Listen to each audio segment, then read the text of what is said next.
16औं योजनाका लक्ष्यहरू 2085-86 सम्म। औसत आर्थिक वृद्धि दर 7.3%। प्रति व्यक्ति कुल राष्ट्रिय आय $2413 अमेरिकी डलर। बेरोजगारी दर 5% झार्ने।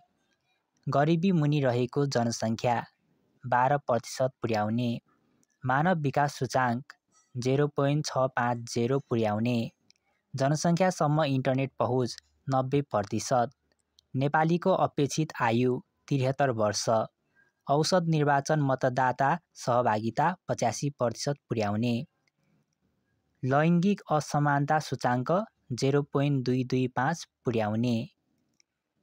प्रति व्यक्ति विद्युत उपभोग प्रति घण्टा 700 किलोवाट।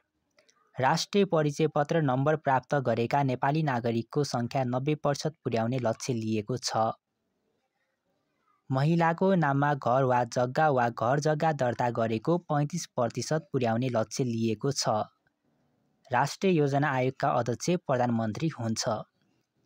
हस्, धन्यवाद।